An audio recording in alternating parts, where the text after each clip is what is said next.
It doesn't really matter what anybody on this stage says today, because the greatest message that could be delivered is from you, the tens of thousands of people who came to this city in the greatest show of international solidarity that Ireland has seen in many years.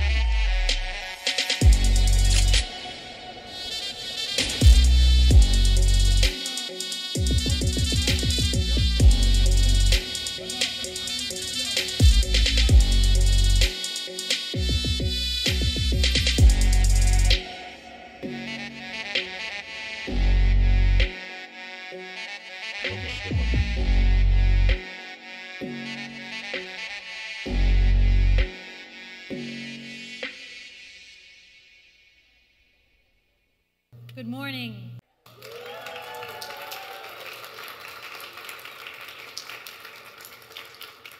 I'm Sara Flounders. I'll be chairing this session, but before I even say anything, I have an announcement to make. We're functioning in a period when social media algorithms set by their corporate owners decide what can be said, what news can be covered, what names and organizations can be discussed, and who will be banned, doxxed, blocked, or closed down. Now, this is a meeting that we have pursued with great determination, and we are determined to not be shut down.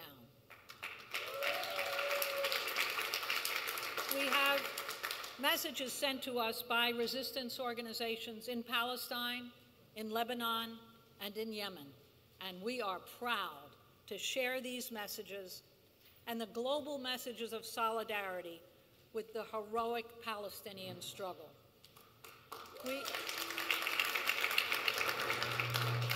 We agree wholeheartedly that this is a crime of genocide, as stated in the suit brought by South Africa to the International Court of Justice. So every person who's listened to this suit has a moral obligation to act. So we assert that we have a political, a legal, and a moral right to hear, to discuss, to meet with those resistance forces who are right now, as we meet, under US-supplied Israeli bombs. So for anyone, this is really a message to anyone who's listening to us via the Zoom link, and to everyone in the hall today. This program is being restreamed on YouTube, on Facebook, on X, formerly Twitter, on Instagram. We also have a separate stream, a new Workers' World channel, on Telegram. So if the program is suddenly blocked, for those of you on Zoom, just switch and link to Telegram, Workers' World Party channel. It'll just take a minute. While I mention Telegram, hope anyone that's on Telegram also follows the Resistance News Network for really the coverage of the Palestinian struggle as it's unfolding.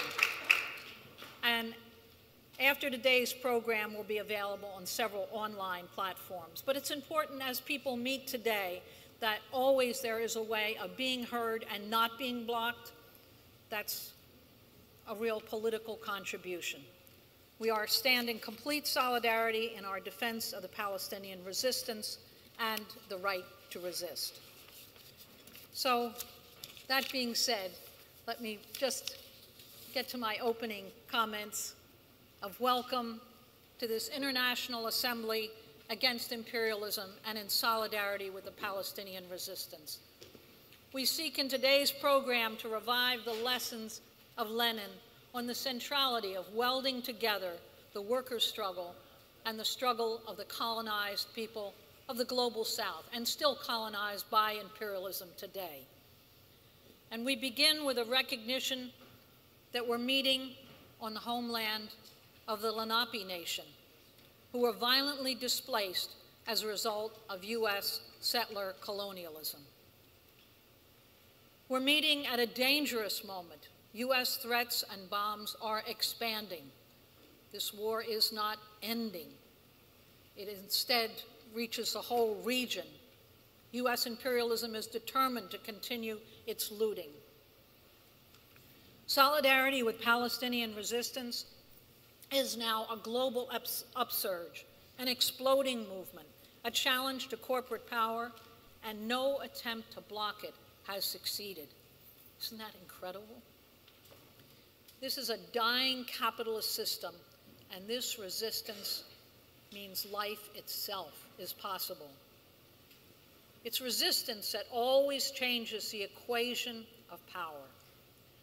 And the world today has changed. The balance has shifted. The old order is collapsing. U.S. stranglehold is slipping. Its global hegemony, its ability to assert that U.S. power alone is a decision maker, is being challenged by a desperate revolutionary people who've been kept totally imprisoned. The audacity of the coordinated Palestinian resistance, which began with a surprise operation on October 7th, was not only a shock to the Zionist military machine, it sent shockwaves through the U.S. empire. Both Israel and the U.S. rulers are now relying on brute force. But brute force can't reverse this political blow. U.S. supplied weapons for massive destruction only clarifies the U.S. role and further arouses the hatred of millions of people across the whole planet. The Israeli myth of invincibility will never recover from this blow. That's fact. U.S. imperialism is being driven out of Western Asia. Not a moment too soon. The relentless bombing of Gaza is a sign of the Zionist desperation, its wild revenge. And so are the raids and mass kidnappings in the West Bank, the bombings in Lebanon. And in response, Yemen has taken the boldest of action. No ships to Israeli ports while Israel bombs Gaza. What a statement that is. Now, the Zionists claim this is an existential crisis. You know, that's true. That is true. The continued existence of this Zionist colonial outpost is at stake. Israel is a strategic partner, crucial to the U.S. regional sovereignty, security. And even as the U.S. occupation in Iraq unraveled, its plans to overthrow the Syrian government failed, the U.S. was kicked out of Afghanistan. The U.S.-NATO war in Ukraine failed to turn the Russian ruble into rubble, as Biden promised, and now it's running short of weapons and funding. So there's a lot happening in the world today, and none of it's good for U.S. imperialism.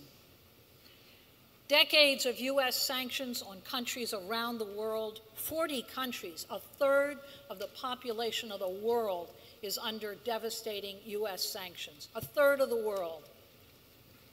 U.S. sanctions made it acceptable to starve down whole populations. They publicized it. to create artificial famines, to withhold medicine, to cut off electricity and fuel, to create hyperinflation. It was all acceptable, and the US publicized it, whether it was Korea or Venezuela, from one side of the world to the other. But now, countries of the global south are finding new trade and financial mechanisms, and they are refusing to be threatened. Now, my own past visits to Gaza, I saw the impact of years of US-Israeli sanctions. Zionist bombings and destruction again and again and again, long before October 7th. But now the mobilization of millions of people around the world on a daily basis is a threat to the capitalist political order. The sheer size and scale and speed with which huge events have come together, massive demonstrations, this is a new day. Here in the US, workers in the millions have marched and acted and shut down, from schools to bridges, all acting in solidarity with Palestine. And that act of solidarity is unprecedented. It really is an inspiration. Solidarity is the most necessary ingredient in the class struggle. Actually, solidarity is class consciousness.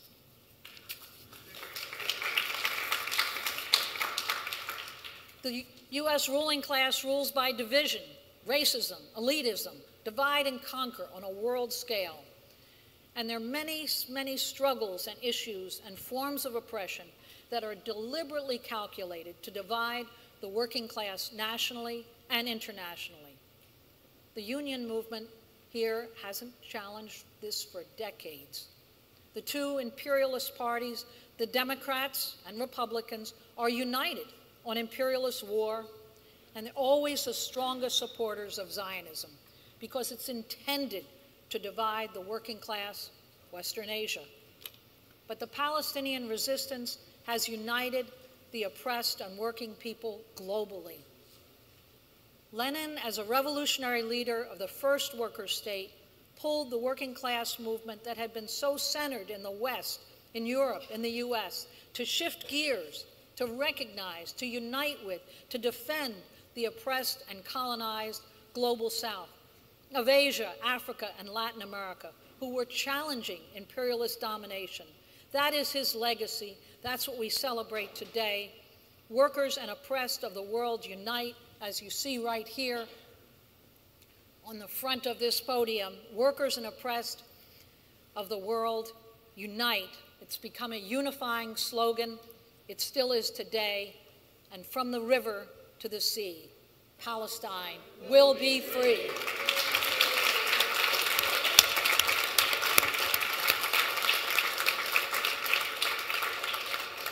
Now, it's an honor to introduce this wonderful panel. We have two friends who are here with us from Nicaragua, from the UN mission. It's really an honor. Nicaragua survived decades, US sanctions, invasions, assassinations, mining of their harbors with great determination and the respect of the whole world. So I want to welcome Ms. Eleane Pichardo Urbina, who is the Deputy Permanent Representative of the Permanent Mission of Nicaragua to the US. With her also here today is Ms. Hazel Reyes, who is a Minister Consular. So please welcome Eleane Pichardo Urbina, Deputy Permanent Representative.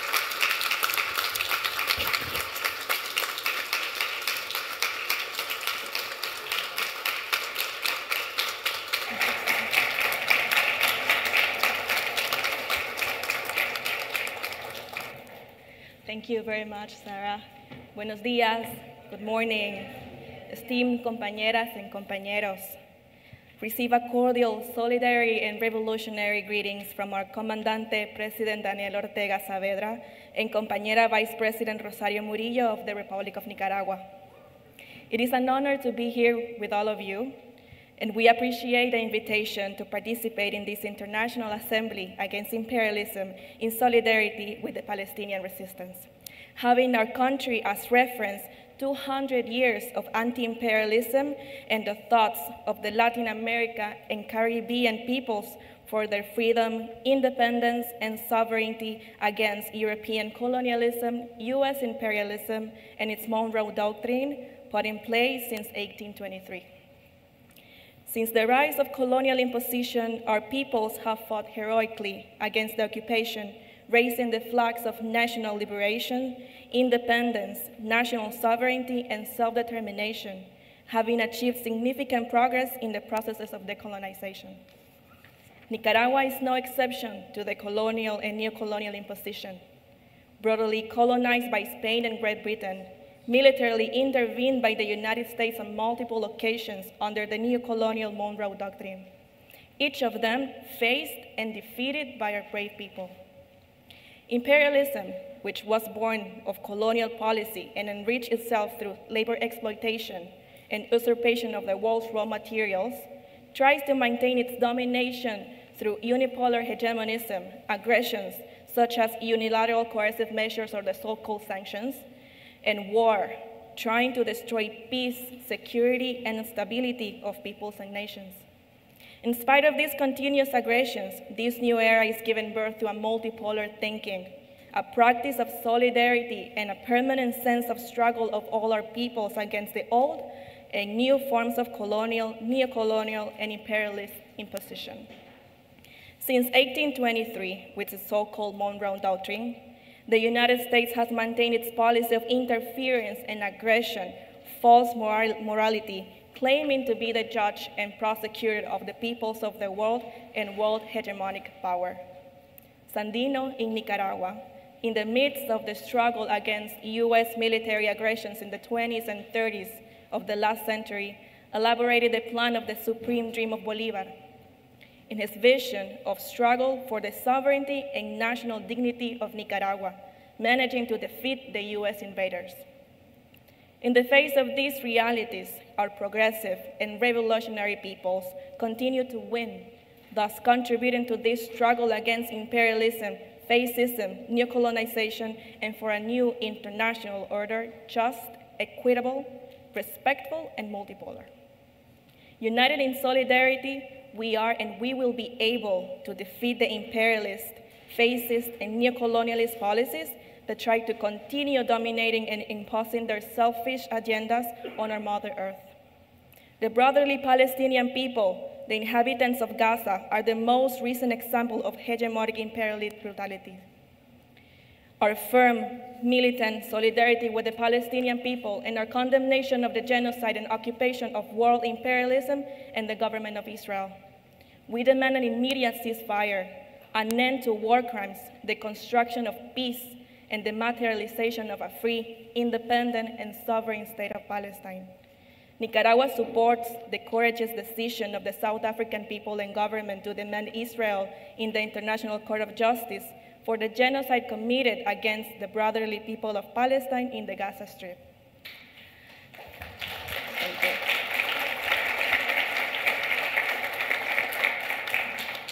At the UN, the United Nations, Nicaragua will continue to advocate for the respect of the self-determination, independence, and freedom of Palestinian people. As Vice President of the Bureau of the Committee on the Exercise on the Inalienable Rights of the Palestinian People, which is headed by Senegal, its president, and the brotherly countries of Cuba, Indonesia, Namibia, and Malaysia also as vice presidents. We firmly reject all forms of colonial, neo-colonial, and imperialist manifestations. We, Nicaraguans, are a brave and courageous people who have throughout our history not allowed ourselves to be subjugated by the imperial brute.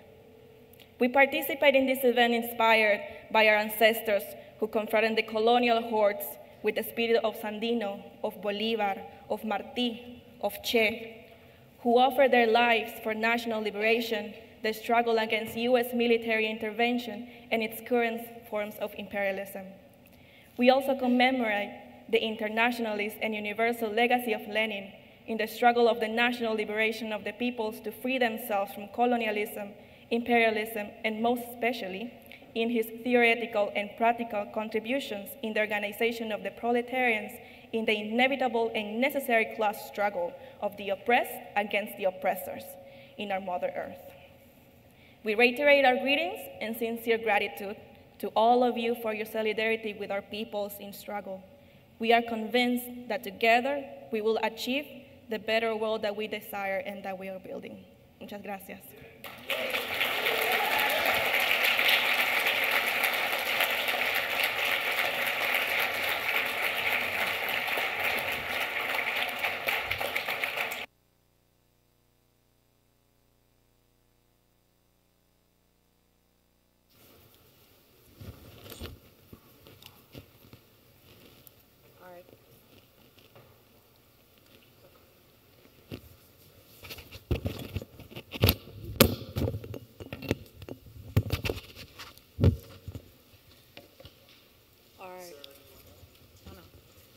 Our next greeting message is from Carlos Julio Ron Martinez, who is the president of the Simón Bolivar Institute for Peace and Solidarity Among Peoples.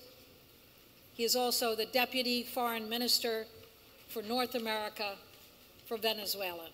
So please welcome Carlos Julio Ron Martinez.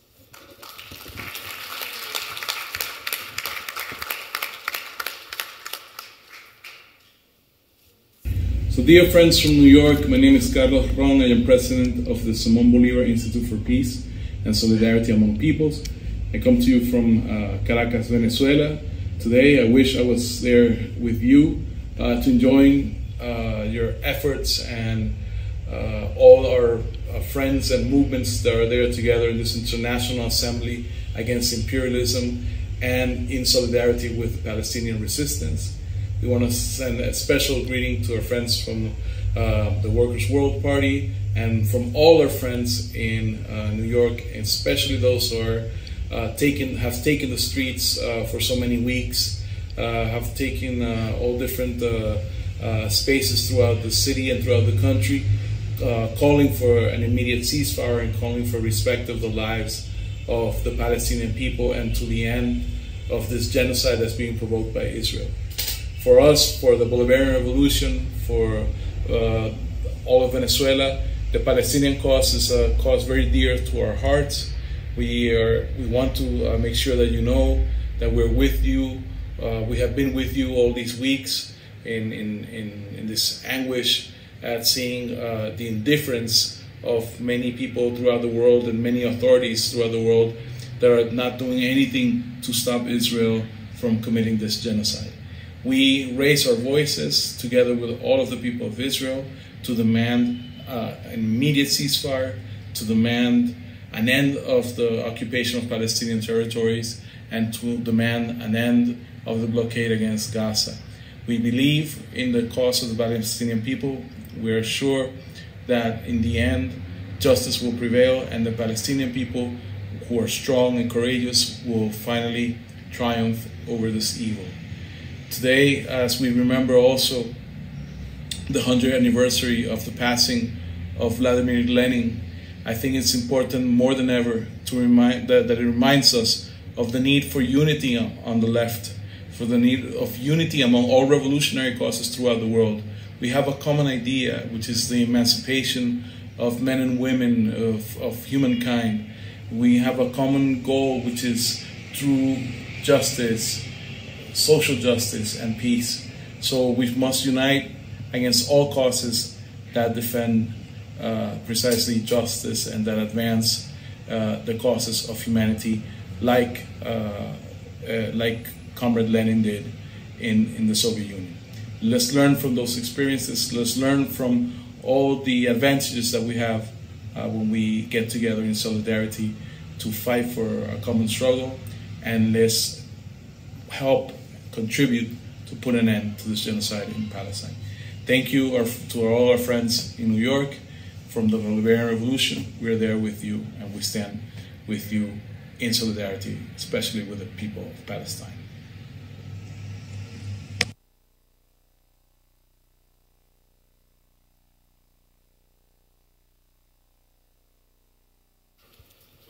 So again, our thanks to our friends from Nicaragua, our friends, yes, that's, again, our friends from Venezuela. Really, these are the countries that are a beacon of liberation in this hemisphere. And our next message, I'd like to call on Mairead Scahan Gillis, who is a Boston member of last year's Venceremos Brigade, to Cuba to read a message from the Communist Party of Cuba. So, Mairead.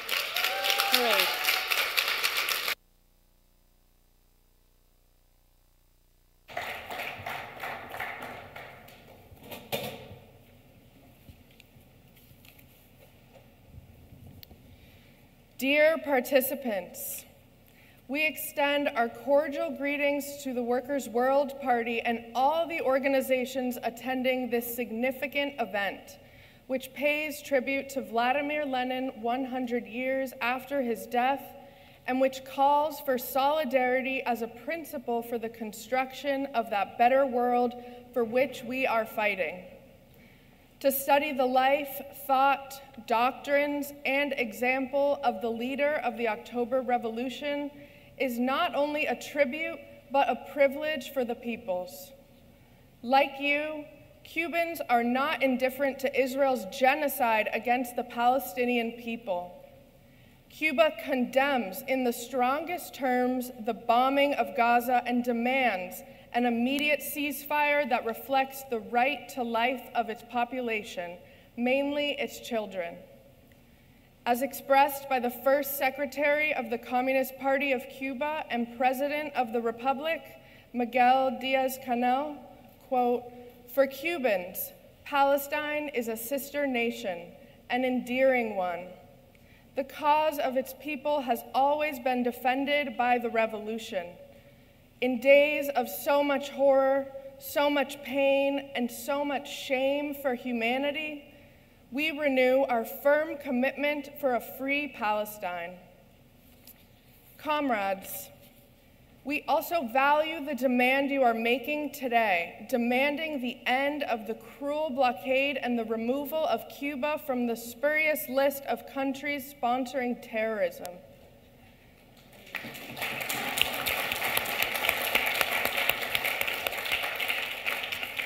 The economic, commercial, and financial blockade is the main obstacle to our development. It prevents us from obtaining indispensable inputs and impacts all areas of society. It is a hostile policy that also deprives the U.S. people of the medical, cultural, and scientific potential that Cuba offers. We demand respect for our sovereignty and an end to the illegal occupation of the Guantanamo naval base.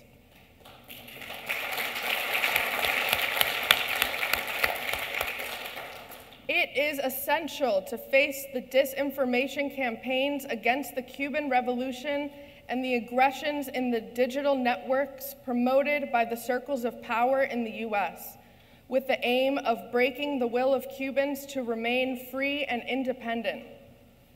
The unity and creative resistance of our people demonstrate that imperialism has no capacity to overcome the force of truth and ideas. Cuba will continue to defend peace, building an ever more just socialist society in solidarity with the oppressed peoples of the world. Hasta la victoria siempre.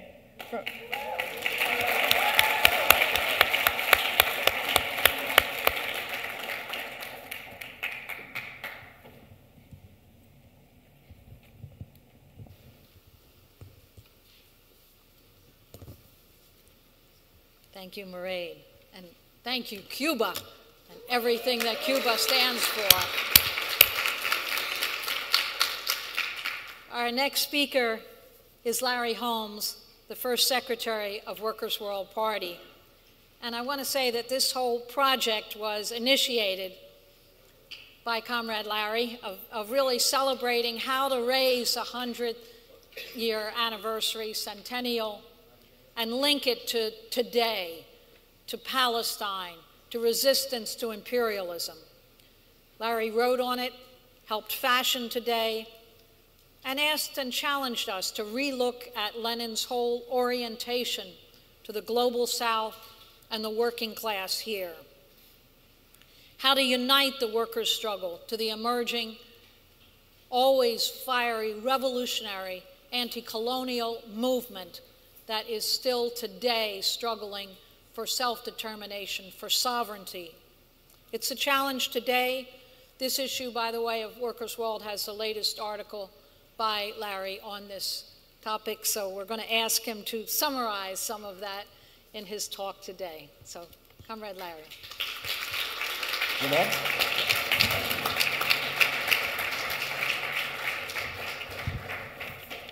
Greetings, comrades. Today we commemorate the 100th anniversary of Lenin's death. We do this by focusing on one of his most critical and urgent goals. That goal is uniting the working class movement with the national liberation movements. It's not a new goal, but I think we will all agree that today, 100 years after his death, it is as urgent as it was in 1924, in 1917, or any time in history. How can we apply Lenin's goal to actual world events right now? The war against the Palestinian people and their resistance to that war is not only widening regionally, it's widening globally. Some people believe it's a prelude to World War III. The war in the Ukraine is part of this. The war threats against China is a big part of this, as is the war against the poorest people throughout the global South. But this time, comrades, it must not only be a war between nations, between governments. There's a growing alliance of countries called the BRICS. I think most of you are familiar with that. And it's a very important alliance because for the moment, they are the main force fighting against U.S. imperialist hegemony. These countries are not all the same. Some of them are more resolutely anti-imperialist. You've heard from some of those countries today. Others are a different story. But for the time being, this alliance is a useful thing. But it is not an alliance based on class. And it's not a substitute for the necessity of the workers of the world, especially workers at the centers of imperialism, and most importantly, here in this country. The necessity to organize and rise up and begin to act on a global scale, like they're not just part of a country, but they're part of a world working class, acting in their own interests. Our strategy must be to do everything that we can to turn imperialist war into what it really is, global class war. A war between capitalism and imperialism on one side, especially U.S. imperialism, and on the other side, that giant social entity that Lenin called the workers and oppressed of the world. In his work, Imperialism, the highest stage of capitalism, Lenin asserts that the crumbling of imperialism will pave the way towards world socialist revolution. Lenin also explains in this work that there is a tendency on the part of the imperialists to bribe a section of the working class with the wealth that they have stolen from colonies, so that some of the working class will remain loyal to imperialism. And he explains how the trade union bureaucracy, most if not all of it, is complicit in this bribery. But still, Lenin was confident that this tendency in the working class could be and would be defeated.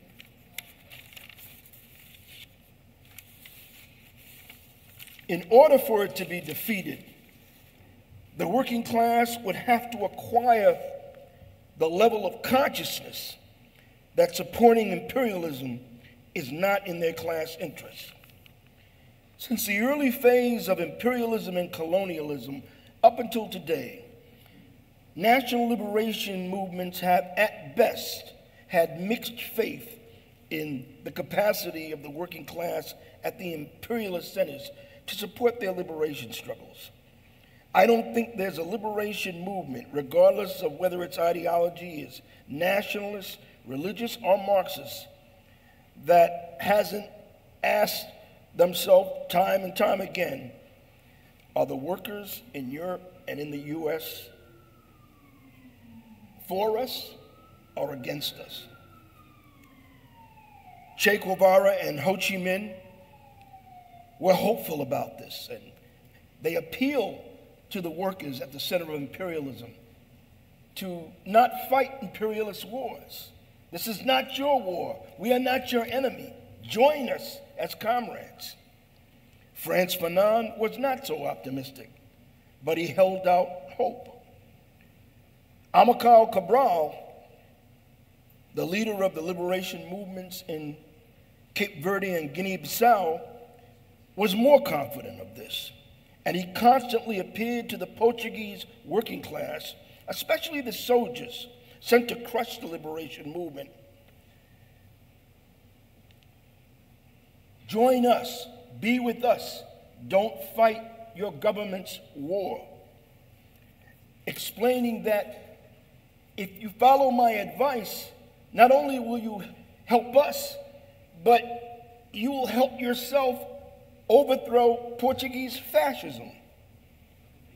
I feel it's necessary to go over all this, comrades, because for revolutionaries here in the belly of the beast, the time has come to put aside all doubts we may have about the working class, all demoralization, all setbacks, and anything else that is a barrier to the work we must do. Everything in history teaches us nothing in human existence is static, but rather subject to revolutionary change. And what is happening in the world right now, in this country, is proof of this. Who would have thought that millions of workers, not only in the Middle East and the global South, but in Europe and here in the US, would be marching in the streets against genocide in Gaza? This is the biggest sign, comrades, of changes in the working class. Trump's neo-fascism and the MAGA movement in January 6th do not represent the working class in this country. The hundreds of thousands of workers who went on strike last year, they do.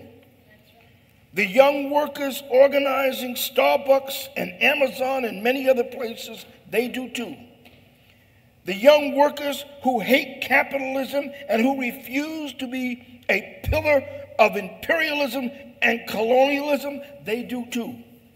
So do the working class in this country who come from every part of the globe and speak every language on the planet and who are rebelling against every reactionary attack.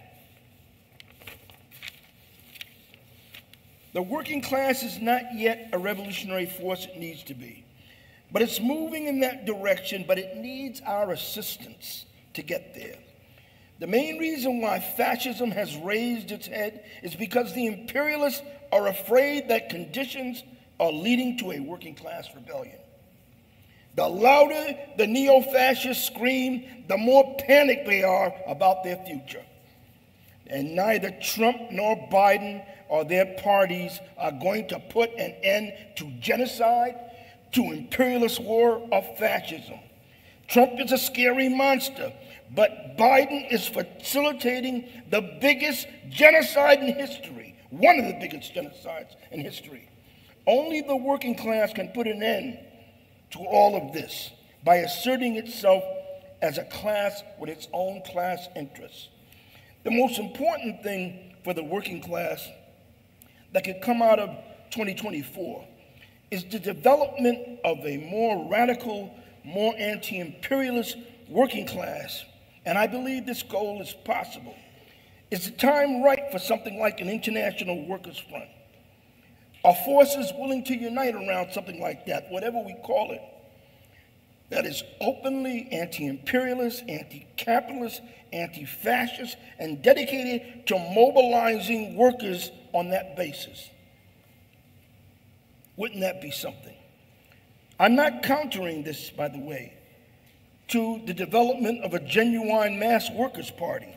In fact, something on the order of what I'm talking about could actually be a step in the direction of such a revolutionary mass workers' party. Trade unionists and even some unions might be part of it, but it can't be controlled by the existing trade union movement because that movement is still tied to the Democratic Party.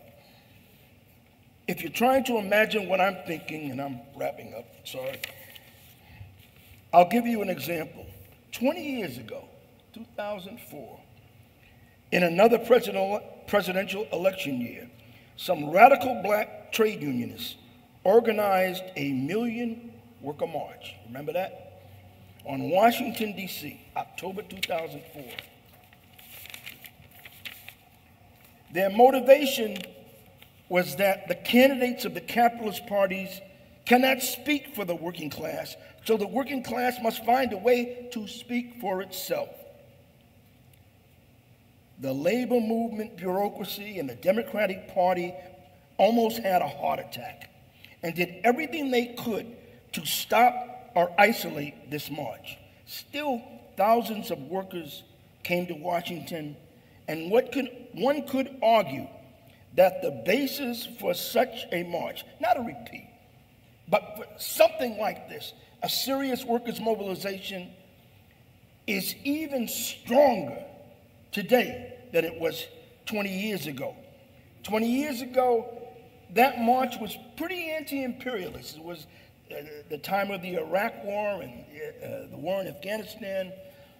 But any new mobilization would have to be even more avowedly, strongly anti-imperialist. And I think the time is ripe for that. So, long live the heroic resistance of the Palestinian people. Long live Lenin. And long live the goal of uniting the workers and the oppressed peoples of the world. Thank you, comrades.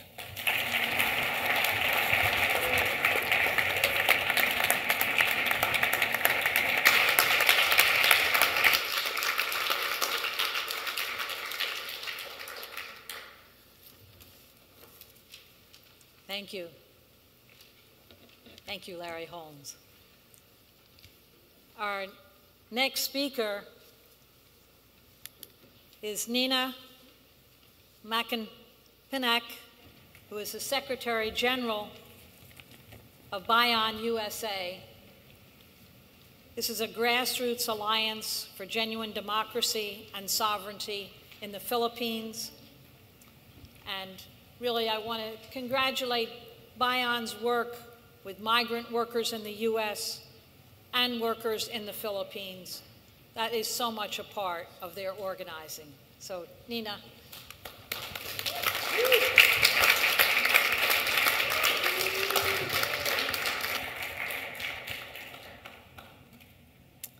I'd like to start off with a chant. From Palestine to the Philippines, stop the U.S. war machine from Palestine to the Philippines. Stop the U.S. war machine. Yes, thank you. Thank you for that introduction, Sara. My name is Nina Macapinlac, and I am with BAYAN USA. BAYAN USA is the first overseas chapter of BAYAN Philippines, an alliance fighting for national democracy with a socialist perspective.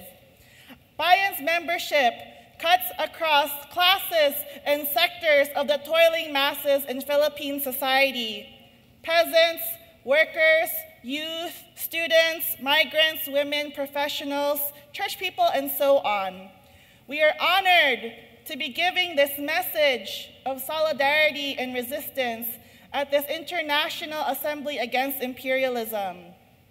Lenin's contributions to the people's understanding of imperialism remain crucial to anti-imperialist movements today, one of them being the National Democratic Movement of the Philippines. Lenin's theories informed the political strategy of the Philippine Revolution that calls for a seizure of political power with the leadership of a vanguard party, which in the Philippines is the Communist Party of the Philippines. As a semi-colony, we fight for liberation from the comprador bourgeoisie and the landlord class in the Philippines, who are beholden and in cahoots with US imperialism. We understand that freeing our nation from the shackles of feudalism, bureaucrat capitalism, and imperialism, and winning our national liberation is a contribution to the international struggle for socialism.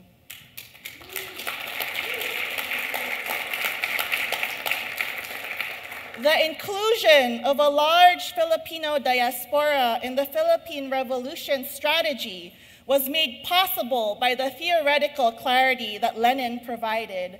As a country with no national industry of its own and serves as a large plantation of cheap resources for the West, the Philippines is in a constant cycle of debt. The dictatorship of Ferdinand Marcos Sr. fashioned a band-aid solution to the economic crisis of the Philippines by creating the labor export policy, which systematically exports Filipinos as cheap migrant labor to foreign countries. This policy will mark its 50th anniversary today, or not today, this year, and the result has been one of the largest diasporas in the world. This sorrowful situation of exploitation that was created by imperialism was turned around to create a revolutionary condition. The persistent organizing of Filipinos wherever they may be, and so our revolution has sown seeds and sprouted kasamas, comrades from US, Canada, Australia, to Hong Kong, Taiwan, across the Middle East and Europe. Today, the chronic crisis of the Philippine economy continues to worsen under the dictator's son, Bongbong Marcos Jr. The iconic jeepney, which serves as a mass transport for the multitudes, is being phased out and replaced by expensive utility vehicles despite fierce resistance of jeepney drivers and commuters alike. Inflation is soaring, and Marcos is resorting to unstable solutions of taking out even more debt. The Indo-Pacific is a front of war that Butcher Biden is taking on top of Eastern Europe and the Middle East, especially with US militarism and aggression against its competitor China. With Marcos's lapdog compliance with the US, the Filipino people are directly in the crosshairs of war. But comrades, as anti-imperialists, we know that this worsening imperialist crisis is actually a revolutionary situation, that this imperialist war must and will be turned into a people's revolutionary war against their oppressors.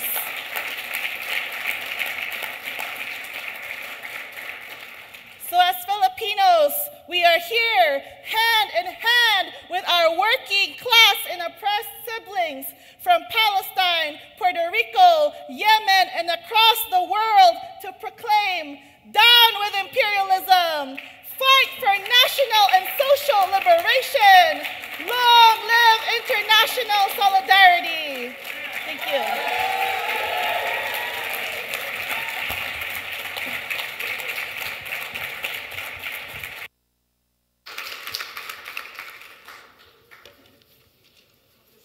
Long live international solidarity.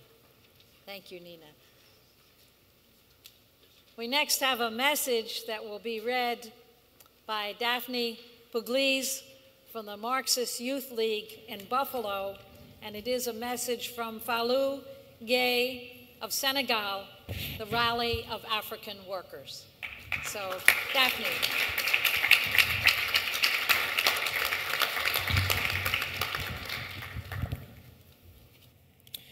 Thank you, comrades. I am Daphne, and I have the honor today of reading a prepared statement from our comrades in Senegal. From the Rallye of African Workers, Senegal, Africa, a left opposition to the current government of Senegal, an opponent of French imperialism in Africa. We thank you for inviting us, our party, Rallye of African Workers, Senegal, Rassemblement des Travailleurs Africains, to participate in that very important assembly of revolutionary and progressive forces from around the world to commemorate the centennial of Lenin's death with the solidarity with the Palestinian struggle against imperialist countries and their agent in the Middle East, Israel. Millions of people around the world are again taking the streets to denounce and protest the US-backed Israeli genocidal war. At the same time, they are protesting the support of their own government for Israel. In Africa, we understand the implications of that resistance because of the colonial domination of our nations and our struggle for national liberation. Workers' World Party's political position on Palestine is a reminder of Lenin's teachings about oppressed nations and their right to self-determination. According to Lenin and socialists, the right to self-determination means the right for political separation of these nations. Palestine, for instance, from alien national bodies and the formation of an independent national state. Self-determination is the right to separate and for the creation of an independent state. Free Gaza, free Palestine, end the occupation. Thank you, comrades.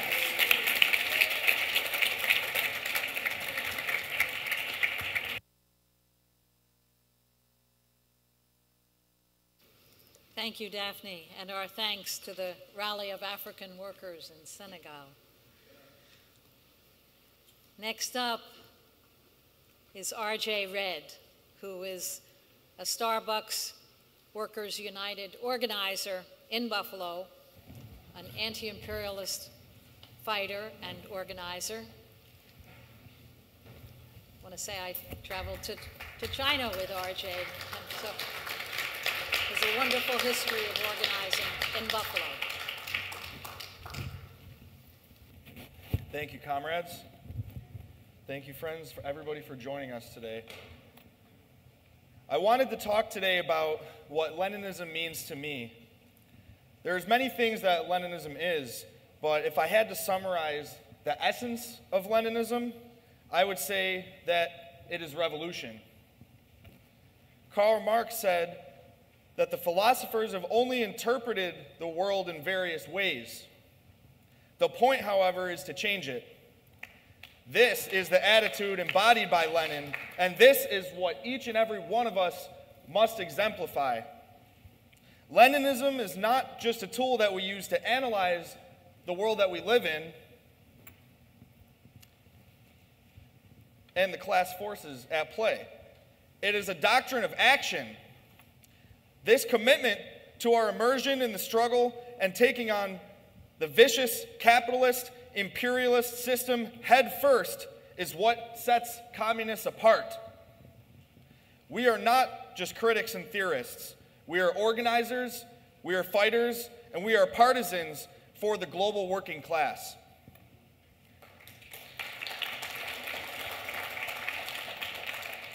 And once we understand that, we are not just passive spectators to our own exploitation. We become the pivotal factor in our collective liberation, and we are ready to embrace Leninism. Frantz Fanon said, colonialism is not a thinking machine, nor a body endowed with reasoning faculties. It is violence in its natural state, and it will only yield when confronted with greater violence. Leninists do not shy away from the fight. We understand that there is no way to reach a better world but through a fight. What Frantz Fanon said is what the people on the front lines against imperialism intimately understand in Palestine, in Yemen, and in the Philippines, and all places where the masses of workers and colonized people are waging a people's war for their liberation. The sharpening contradictions in the global capitalist system are creating very exciting and sometimes terrifying developments in the world. Anti-imperialist forces of all stripes, communists or not, are lining up on the same side against imperialism. But these alliances, which are not always formed on a class basis, present complicated and unique challenges for us as communists. We must be able to navigate these developments and turn on a dime when necessary. We are situated in the core of the imperialist beast, inside the fortress of the world capitalist system. We cannot afford, the world cannot afford, for us to sit back and simply cheer for our side. We need to do everything that we possibly can to be a factor in this struggle. The task ahead of us is no small one, but as Lenin demonstrated to us with the Bolshevik Revolution, as well as revolutions in China, Vietnam, Cuba, and many other countries around the world, this fight is not unwinnable, no matter how impossible it might seem. With all the technology, money, and weapons at the disposal of the empire, imperialism remains a paper tiger. Without any of these advantages, our class has the key to victory. The millions of resilient people who will no longer tolerate their own destruction for the enrichment of a few. Smash U.S. imperialism and build a workers' world.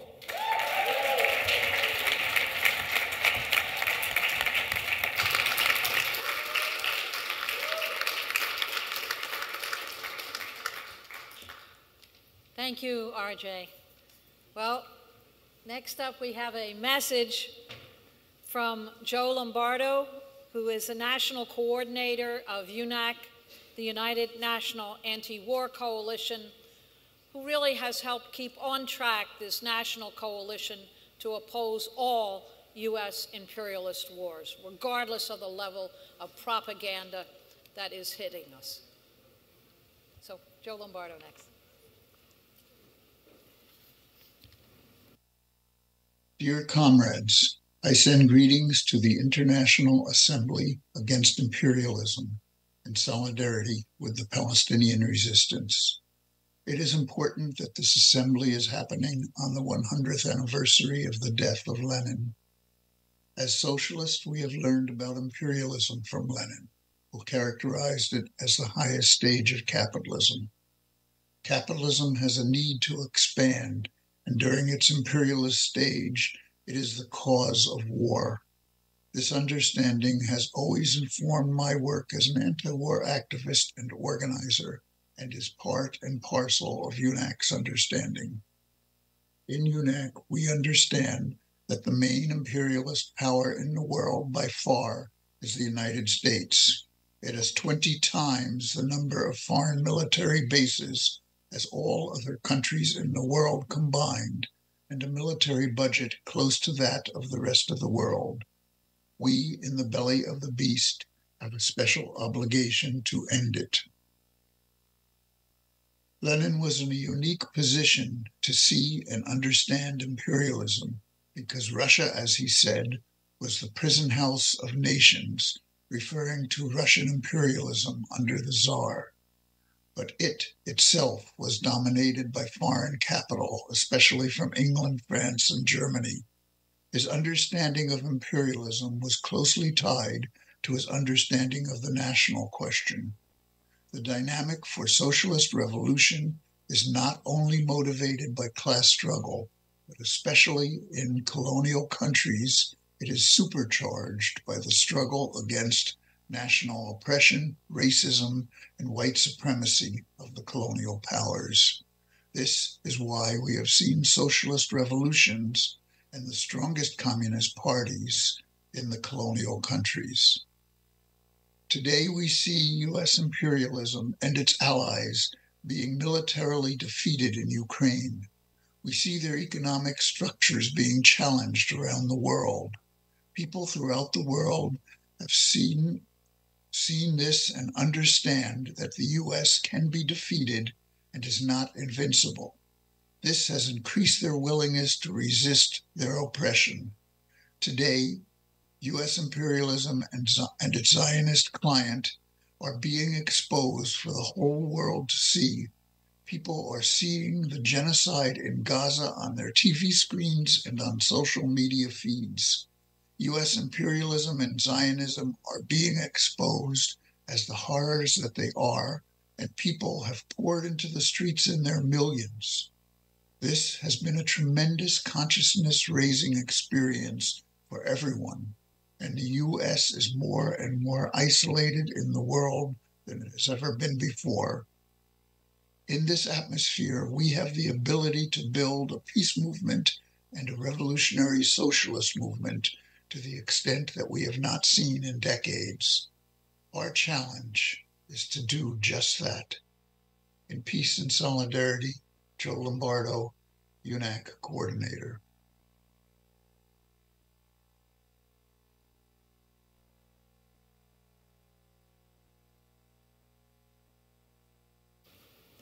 Thank you, Joe. So many important allies here today, revolutionary organizations. Next up, I'd like to invite Michaela Martinez, who is a community organizer.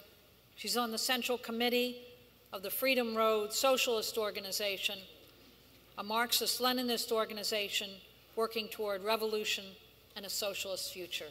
So, Michaela.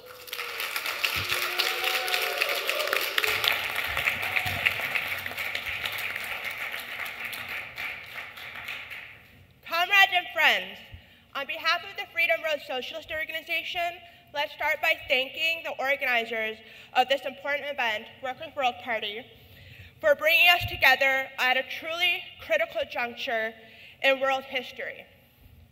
By sharing views and analyses of the world as it actually is, we can learn from each other and from those insights make plans to challenge the existing order of things. We are certain that this International Assembly Against Imperialism in solidarity with Palestine will be a great success because the old world is exploding and something new is coming into being. The great revolution that is underway in Palestine is nothing short but amazing. In the face of genocide, Palestinian people are waging a fight that has the potential to end the Zionist project and limit the influence of U.S. imperialism in the Middle East. Israel has always existed on stolen land and on borrowed time, and the clock is ticking. Holding this assembly on the 100th anniversary of the passing of the outstanding revolutionary Eleane was a good choice. The U.S. working class has a proud history that we sometimes lose sight of. For many years following Lenin's death, revolutionaries held huge memorials meetings right here in New York City to mourn his passing and to recommit to the revolutionary cause. For example, on January 21st, 1937, more than 20,000 communists assembled in Madison Square Garden for that very purpose.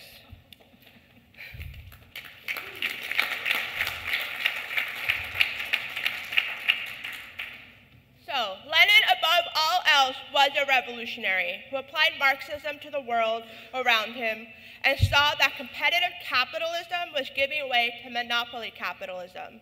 And this monopoly capitalism is what is referred to as imperialism. These two things are synonymous. For today's purposes, there isn't time to recap Lenin's great work, Imperialism, the Highest Stage of Capitalism. If there is anyone in hearing distance who has not read it, get yourself a copy and do so. You won't regret it. If you have read it, there is no harm in going over it again. Ajar, you will get something out of it. Lenin drew a number of extremely important conclusions from the reality that capitalism has entered its imperialist stage, and I'm going to focus on a few of them. First, noting that the world had been divided up amongst a handful of great powers, Lenin pointed out that wars to redivide the world were inevitable.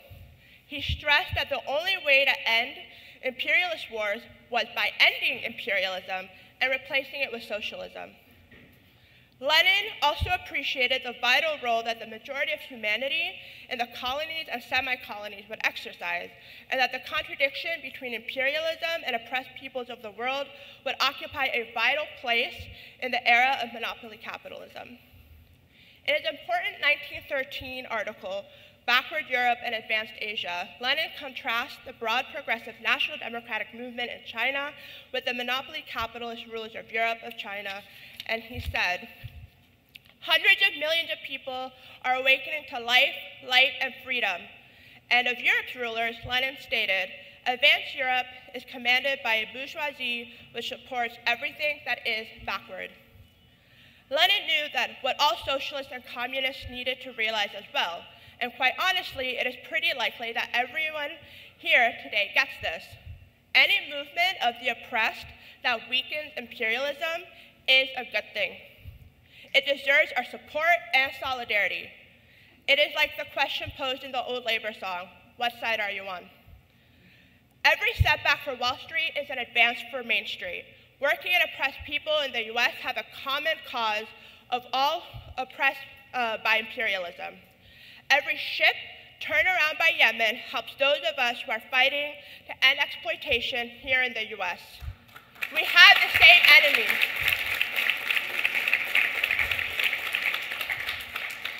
Do we want strong enemies?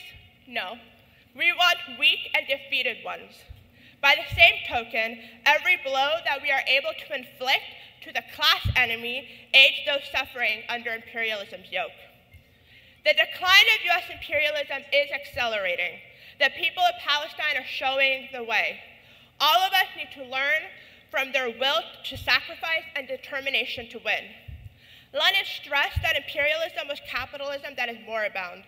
It is dying, and we can see the symptoms all around us, including with their political representatives. I invite you to join us at the Republican National Convention, July 15th in Milwaukee, and the Democratic National Convention, August 19th in Chicago, to confront them.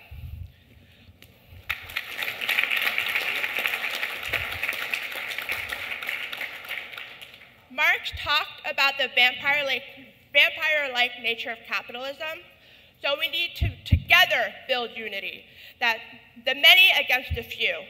The people of the world can and will unite, and together we will put a stake in the heart of imperialism. Thank you.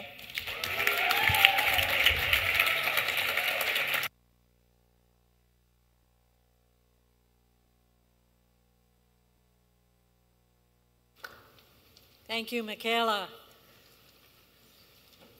We next want to hear from Radhika Desai, who is a convener of the International Manifesto Group, speaking from Manitoba, Canada, but the International Manifesto Group really helps to plan a series of webinars that describe the crisis of imperialism in this age and the new challenges. So, Radhika Desai.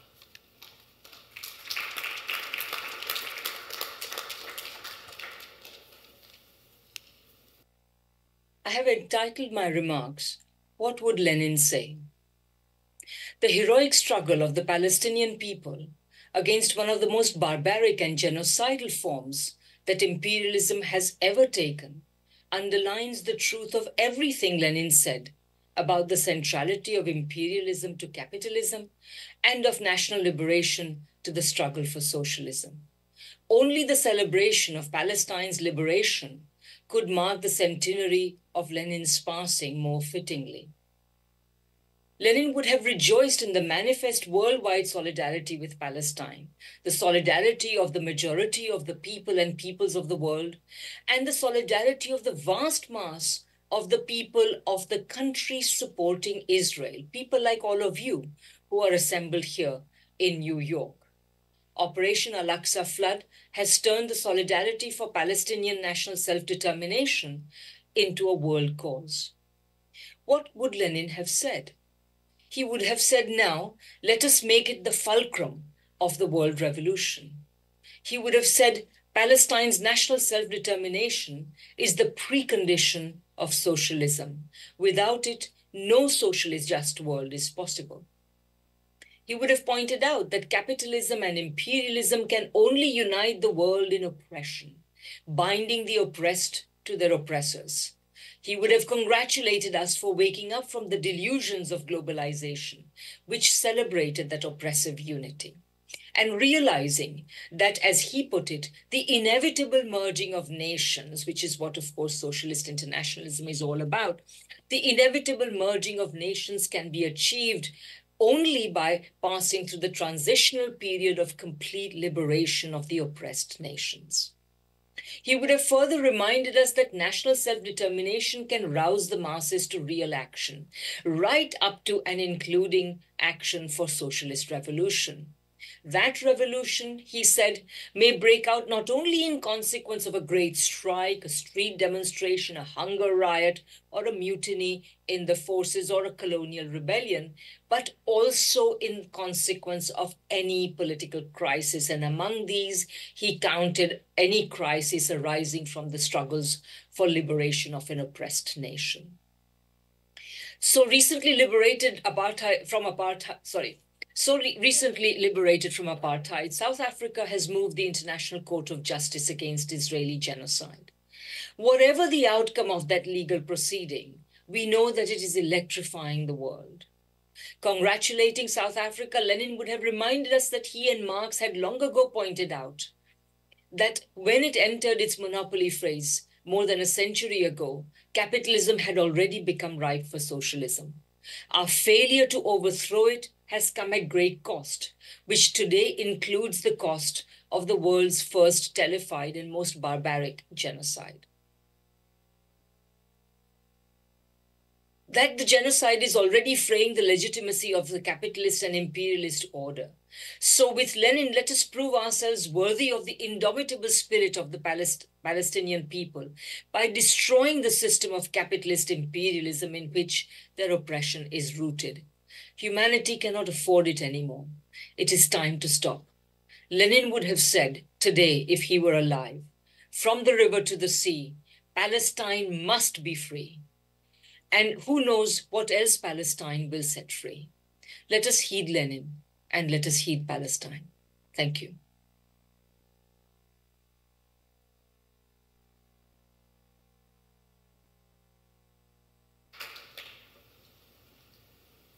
Thank you, Radhika. And from the river to the sea, Palestine must be free.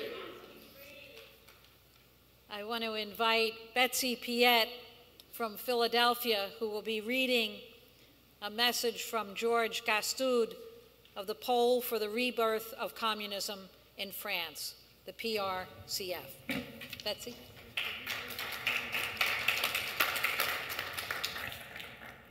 This message is from Georges Gastoud, and it's entitled From France, Lenin Today, Lenin Yesterday, Today, and Tomorrow. Gastoud is a retired teacher, union militant, and for nearly 2 decades, the Secretary General of the Pole for the Rebirth of Communism in France, the PRCF. The following are excerpts. In 2024, we commemorate the untimely death of the greatest revolutionary of all time. Naturally, the world's anti-communists and anti-Soviet chorus will storm against his memory. Russian reactionaries will once again attempt to expel his body from Red Square. Revisionists and social democrats of all stripes, the so-called socialists in word, imperialists in deed, as Vladimir Ilyich Lenin mockingly put it, will declare Leninism, quote, obsolete and outdated, end quote. While all kinds of sectarian groups cut off from workers will try to appropriate this giant of history who developed Marx and Engels' scientific work, who organized the Bolshevik Party, who led to victory the proletarian revolution, who founded the Soviet Union, and who created this communist international, a giant. But as the very materialist Lenin said, quote, facts are stubborn, end quote. And all the revisionists, all the deniers of history, past, present, and future, will be unable to prevent what existed from having taken place. And counter-revolutionaries can never erase revolutions from history. Just as my country, France, has never reverted to the ancien regime, monarchy, despite the royalists' relentless slanders of the revolutionary leaders like Marat and Robespierre, the French Revolution and the communards, so advanced human beings everywhere, can never forget the that Bolshevism brought a victory of worldwide proportions to our class. They can never forget that for over 70 years, the first socialist experiment in history held firm despite the ups and downs, and sometimes the dead ends, the deviations and the final betrayals. Nor that the global balance of forces between labor and capital, between oppressed peoples and imperialism, was durably modified to the advantage of the wretched of the earth by the October 1917 revolution, then by the 1943 victory over Nazi Germany in Stalingrad, then by the Chinese, Cuban, and Vietnamese revolutions. Leninism, whose bright red heart is to give the proletariat the political and trade union tools it needs to unite the people and all peoples against destructive capital, is why Leninism remains the revolutionary horizon, or better, why it remains the vital and rational horizon of our time. Thank you.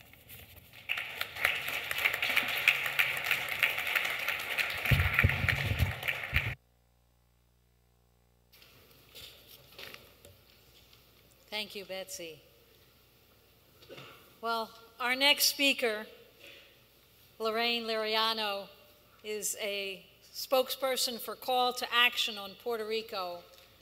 Really, Lorraine represents the struggle here in the U.S. and in colonized Puerto Rico as a teacher, as an organizer, as an on-the-street activist, always talking about colonized Puerto Rico.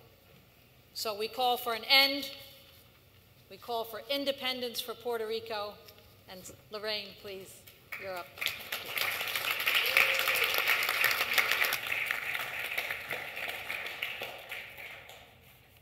Thank you, Sara, for your beautiful introduction.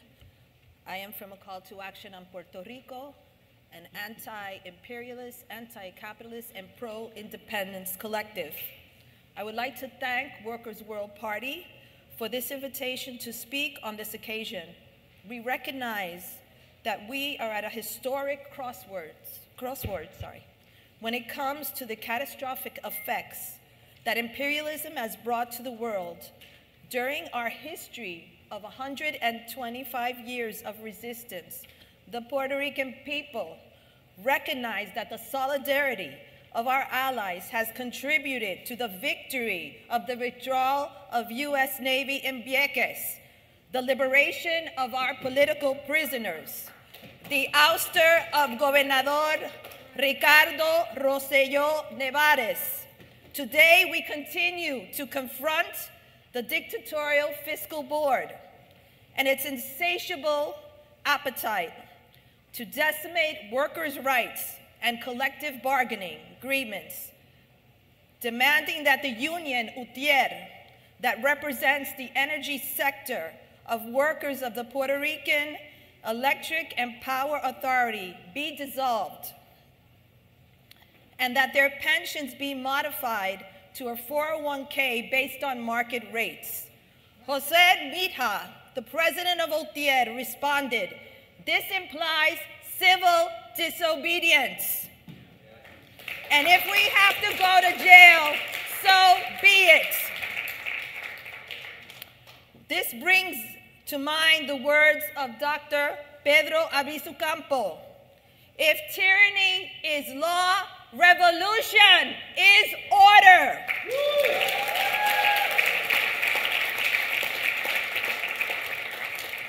On this 100th year anniversary of Lenin's death, these words still resonate. The best way to control opposition is to lead it ourselves. In the words of our freedom fighter, Comandante Filiberto Ojeda Rios, those who struggle for their freedom deserve it.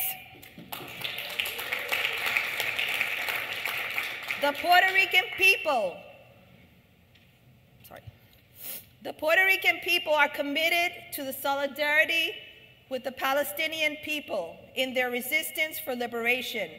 It is through our shared reality and organization of masses, as well as intersectionalities of struggle, that we will be victorious. Understanding who our culprits are and the devastation that they bring is crucial to empowering our communities. As indicated in a Radio Clarín report by our beloved comrade Berta Jubursechi, this past January 15th, on the commemoration of Dr. King's birthday, the Network of Solidarity for Palestine in Puerto Rico organized a protest in front of Lockheed Martin Corporation, an American global aerospace arm and defense company responsible for the sale of armaments, that is responsible for the sale of armaments to Israel, for the genocide of the Palestinian people. This same company has utilized the lands of our archipelago in the islands of Culebra and Vieques to store and practice military maneuvers through bombing exercise. After 20 years from this ceasefire, our people continue to have high incidence of cancer and health concerns.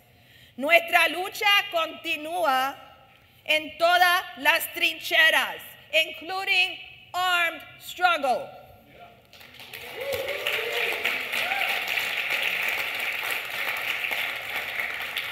Luisa Capetillo Perón, feminist, writer, worker organizer, at the beginning of the 19th century stated, "Organization is the tool we have to defend ourselves from the actual system. It is the only way to fight injustices committed against workers who produce everything." Join our national campaign at Puerto Rico Not For Sale. Puerto Rico no se vende. Puerto Rico se defiende. Yes. Viva Puerto Rico libre, fuera Yankee del Caribe. Viva Puerto Rico libre, fuera Yankee del Caribe. Viva Puerto Rico libre, fuera Yankee del Caribe.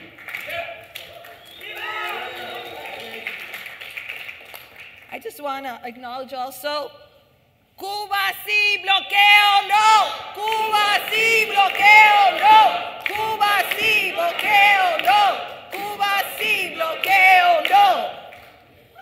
¡Viva Palestina libre! ¡Viva Palestina libre! ¡Viva Palestina libre! Long live international solidarity, comrades. Thank you for this opportunity.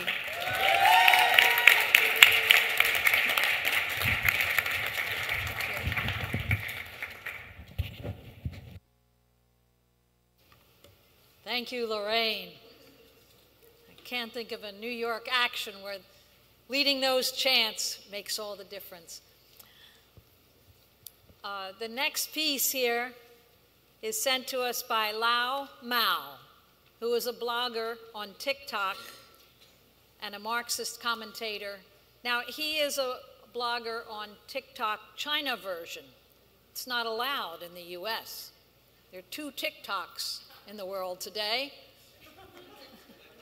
And TikTok in China is really a vibrant, if you think it's active here, enormously vibrant commentary, discussion, theater arts, and political commentary across China. So Lao Mao sent us this, not from Chinese TikTok. He had to send it as a separate piece. Join me here. 同志们、朋友们，大家好，我是老毛，是一位中国制作国际共产主义运动相关信息视频的博主。目前在网络上共有30多万关注者。本视频的观点呢，仅仅代表我个人。首先，包括我在内的大多数中国青年，能够清醒地认识到，巴勒斯坦人民反抗压迫、争取民族独立的斗争是正义事业。全世界真正爱好和平的人民都会支持巴勒斯坦人民。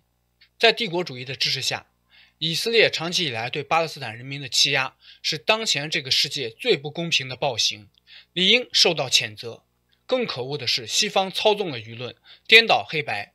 西方媒体也在用同样的手段编织谎言，抹黑诋毁中国的经济发展。他们绝不会真正的关心我们，只是想给我们带来更多的麻烦。而中国的广大青年，他们有能力分辨事实和真相，他们心向公平与正义，他们坚定地站在世界人民这一边。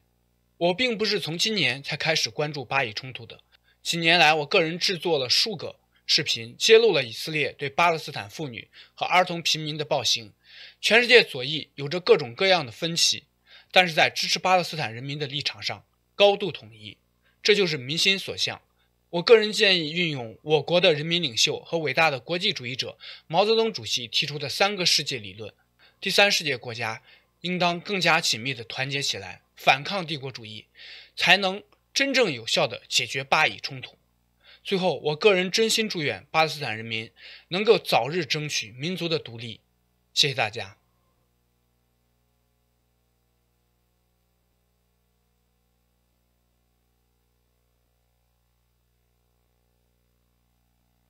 I know all the subtitles moved quickly, but for everyone here, we can see that the people of the whole world really can and are increasingly speaking to each other.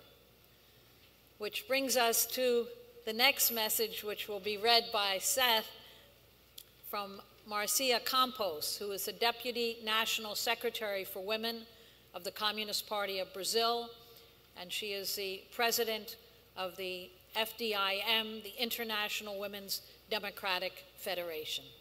So, Seth doing reading from Boston.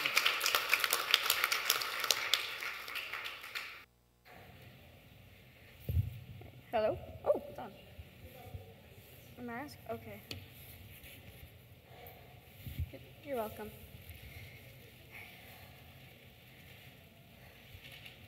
From Brazil, long live Palestine! Palestine! The Lenin Centennial received this message from Marcia Campos, member of the Central Committee and Deputy National Secretary for Women of the Communist Party of Brazil, and elected 3 times as International President of the International Women's Democratic Federation. The following are excerpts. We strongly condemn the massacre, the barbarism carried out by Israeli Prime Minister Benjamin Netanyahu against the Palestine and its people, destroying the Gaza Strip. All over the planet, indigenous voices are being raised against the murderous Zionists. The ground invasion of Gaza by Israel's Zionist army, criminally armed by U.S. imperialism, was a catastrophe in the making. It is crucial that all the defenders of peace and humanity around the world unite and mobilize in the streets, squares, everywhere, in every country, all those who are dedicated to a consciousness of international solidarity. We demand an end to the blockade of the Gaza Strip and the immediate establishment of a ceasefire. Breaking out of immobility and developing actions and initiatives for peace must be the objectives to be pursued immediately. When an army becomes an instrument of extermination of children, women, the elderly, and innocent people, it is a sign of the total deterioration of the soldiers. According to the UNFPA, around 50,000 pregnant women have difficulty accessing health care. There are around 166 unsafe births a day. The massacre of Palestinian women in Gaza, promoted by the Israeli Zionists, has the clear intention of exterminating the Palestinians and preventing this nation from having a future. They kill women and children because they are the promise of the future of the existence of Palestinians who can continue to defend Gaza from Israel's fascist colonizers. We condemn the actions to isolate and provoke the displacement of the people for Israel's final occupation of the Gaza Strip. Killing, massacres, and acts copied from Nazism and fascism are increasingly condemned by peoples and nations. Israel will not be able to stop the resistance of the whole world. All for free Palestine! All for free Palestine!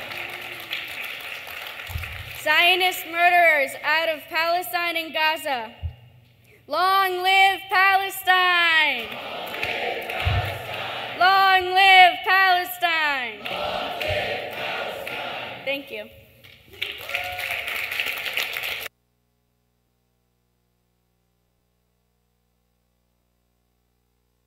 Seth.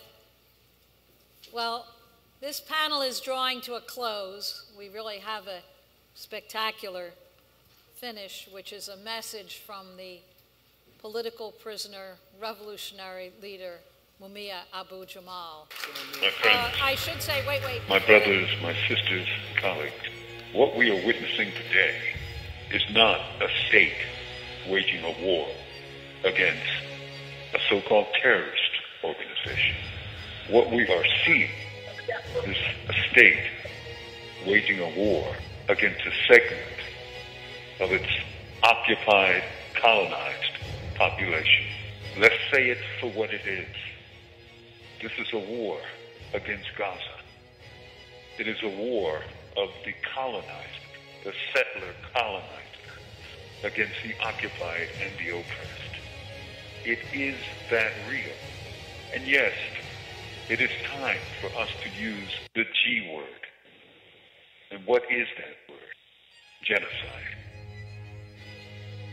To destroy in whole or in part an oppressed people.